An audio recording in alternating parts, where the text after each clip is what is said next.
First things first, why have you decided to run?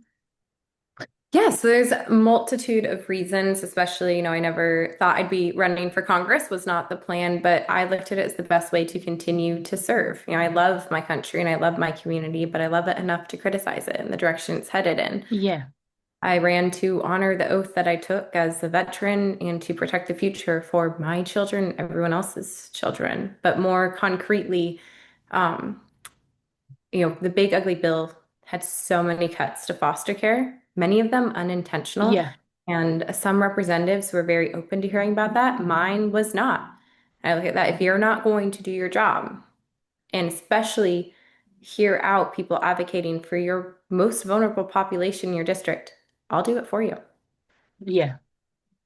All right. What are the main issues you want to prioritize?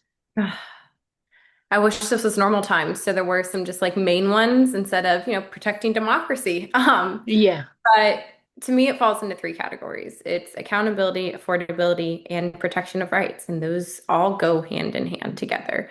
So when we talk about accountability, yeah, we're looking at impeachments. We are looking at removals, not just for Trump, but for everybody who has violated their oath, the same oath that I have taken yeah, multiple. It goes deeper though.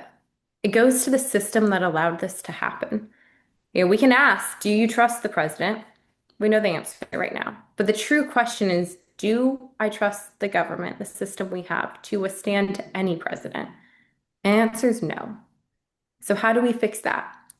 We have term limits, we have age limits, we ban congressional stock trading, we ban the pipeline of an elected official to be a lobbyist, and we get the money out of this. And I know that sounds like a pipe dream, but it is one of the most popular things across the country is to yeah, have campaign finance reform because we cannot talk about accountability or affordability without campaign finance reform either. Otherwise, it's a band-aid. And it's not to say you don't put the band-aid on.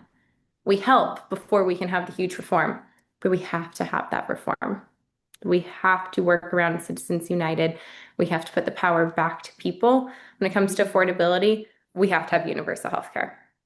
Whether yeah, that's Medicare for all, it's not a flip the switch. You can't go in day one and, A, you're not going to get it passed under this administration. yeah, It needs some steps to get there while protecting rural health care, while making sure it's all encompassing. Right now it doesn't cover hearing. I have a deaf child. My foster son, my youngest, is deaf. Um, and we're not looking at hearing. We're not looking at physical therapy. We're not looking at nutrition in it right now. All of that needs to be covered. So I like to use yeah, TRICARE as the model. We have to have a public buy-in option to start with. We also have to attack housing and education. And when we go to affordability, my three biggest there are housing, yeah, medical, and education, followed by childcare and protection of rights. These yeah, all sound great, but unless we have reform on the Supreme Court, most of them are going to get shot down, right? We have Supreme Court justices who have taken bribes, who have lied under oath. They are the only court that does not have an ethics clause because they yeah, weren't supposed to ever have to have one, but they do. They do. So we have to have ethics reform on this, in Congress and in the executive branch, but really in the judicial branch as well. yeah. All right, let's talk a bit about accountability and, of course, term limits, Citizens United. What are your plans on those issues? Yeah. And I think it's key to point out we can't just say we're going to overturn Citizens United. Congress does not have that power, Yeah, but we can work around it. So elections are done by states. You can look here in Virginia. There are not limits as to how much somebody can give in Virginia for state elections. We can change what that looks like federally. We can also have a lot more transparency when it comes to super PACs. Um, and we're seeing so many people, and this isn't a Democrat Republican issue right now, let's be clear. We're seeing everybody across the aisle saying, whoa, whoa, whoa, whoa. I don't want a candidate who's funded, whether directly or indirectly, by BlackRock, by Lockheed Martin, yeah, by these farm companies, by insurance companies, right? By the power company when our rates are raising 30% here in Virginia. That's not a partisan issue. When we talk about the accountability, look, if we can't get term limits passed, I think we can because that's one of the most crucial things that we're looking at right now. yeah. If I had to pick one or the other, gun to my head, I would pick age limit because that would wipe out a lot of these problems right away. But we do have so many people going in that all are advocating for this. So it's things that can actually happen when we have campaign finance reform. I like the idea of publicly funded campaigns. Like you have to have a little bit of buy-in yourself. It's not anybody can run for office and pay themselves. And no, you need Yeah. to get amount of signatures, you need to get amount of X dollar donations. And then we have some publicly funded. I also like spending limits. So we might not be able to help where the money's coming from right away, but we can say, hey, in a primary, you can't spend more than $200,000. Do with Yeah. that what you will, including in kind.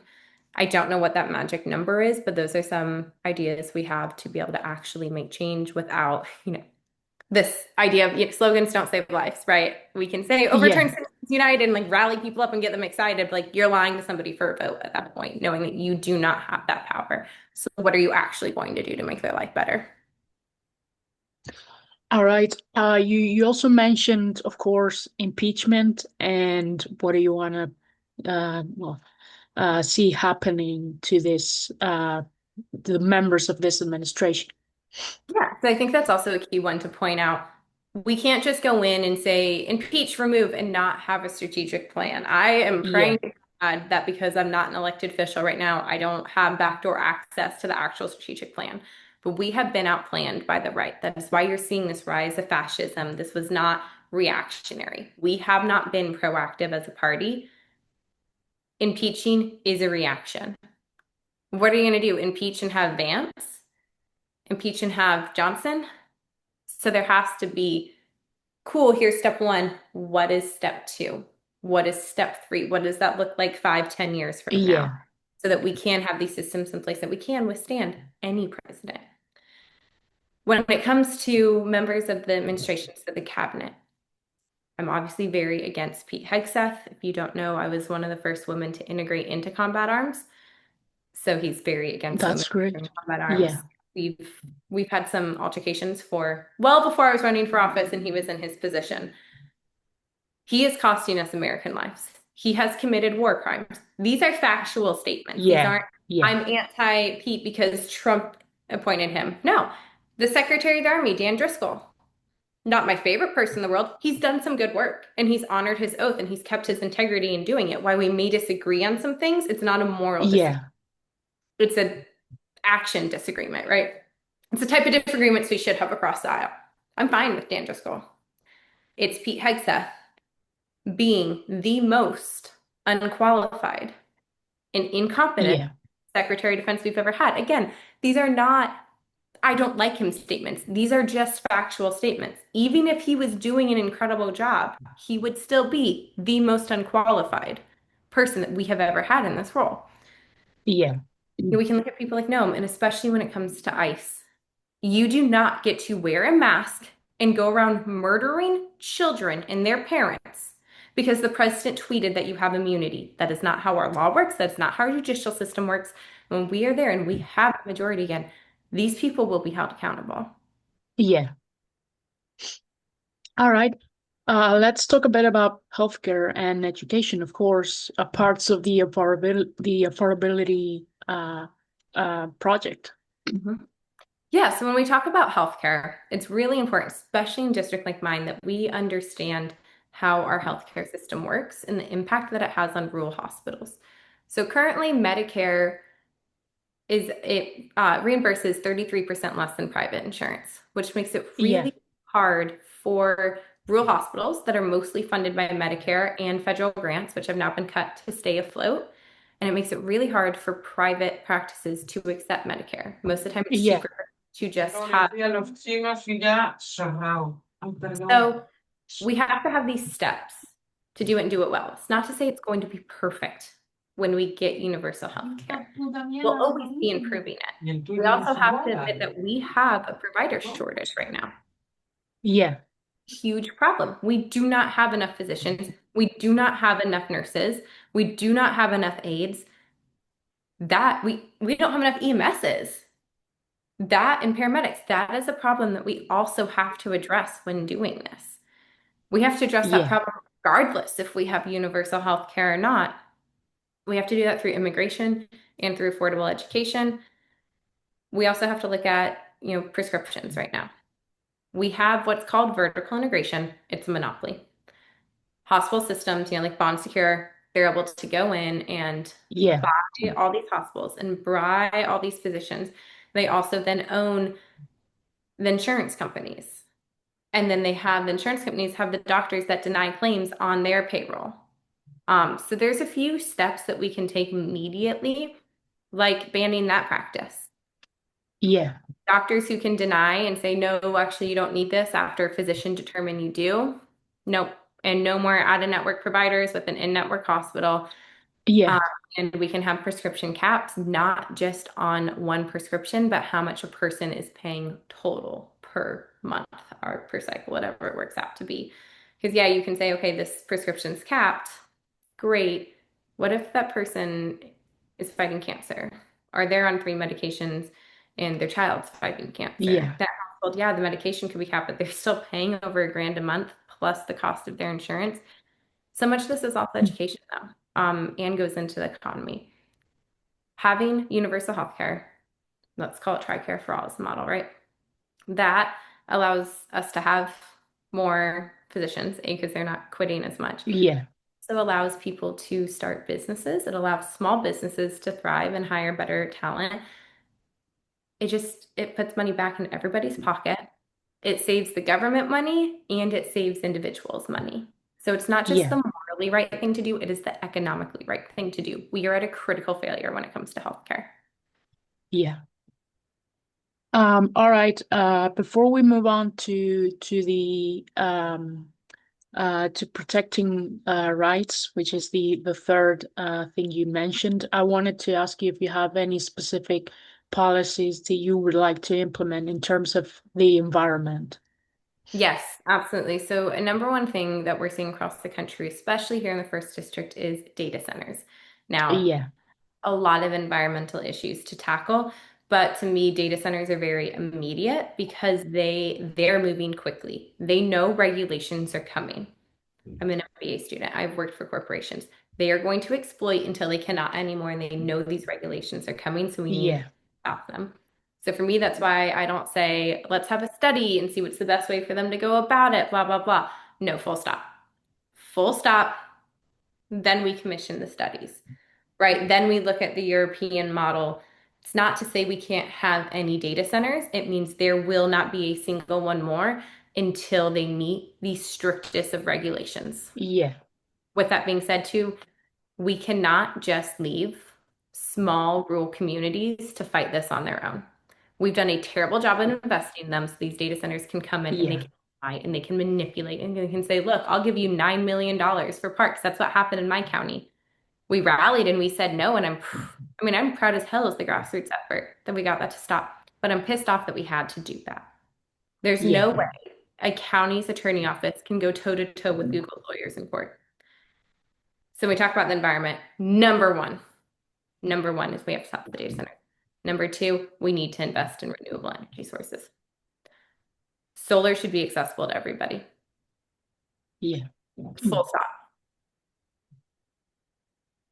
All right, that's great. Well, let's move on to constitutional rights, of course, and I want to mention ICE if you want to start by that specific issue, that would be great. So I want us to think back to the idea of due process. And it got stopped in court, but the challenge was that you could deport and then kill without due process. And so often you hear this argument of like, oh, well, constitutional rights are only for citizens. How do you prove you're a citizen without due process? Here's the thing. What is happening with ICE affects everybody, whether you're an immigrant, whether you know or love an immigrant, Yeah, whether we're the palest of pale or the darkest of brown. It affects everybody because the president that is setting, it's immoral. Let's get that out there, right? It is unethical and it is immoral what is happening right now. Cool. Let's talk about it from the legal side, though. The president that's being set allows the federal government to overstep in any way, shape, or form at once and come after anybody at once. it allows it to say, okay, well, it's immigrants today. Is it Catholics tomorrow?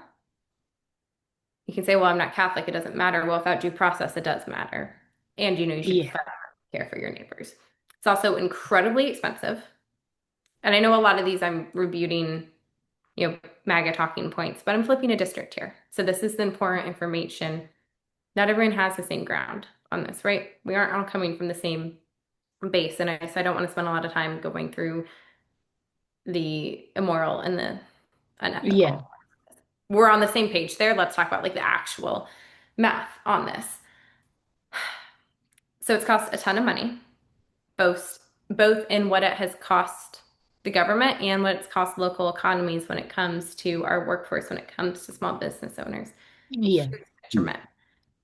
And is this the world anyone wants their kids growing up in? I mean, Jesus Christ. When men can run around and just terrorize whoever, whenever. I'm a foster Yeah. parent. It's been multiple times that I shows up at foster family's door and there's like, the child that you're caring for is illegal. And they're supposed to just hand over a child to an entity that they don't know. There's no identification, there's no warrant. Yeah. So when we say Yeah. abolish ICE, let's be clear, I'm very much in favor of abolishing ICE. It's not this radical thing saying like, oh, we need open borders. No, it's saying this entity, this department has gotten so corrupt, there is no other option than to stop funding it and to dismantle it and rebuild something that is rooted in justice and ethics and dignity. Right now, we spend all this money on ICE just for them to be wannabe soldiers, just for them to terrorize communities and cause harm to Yeah. everybody. But we have an incredibly underfunded immigration legal system, and we have not had true immigration reform in over 30 years. So we talk about, oh, we'll do it the right way. There is no right way. Let's be clear about that.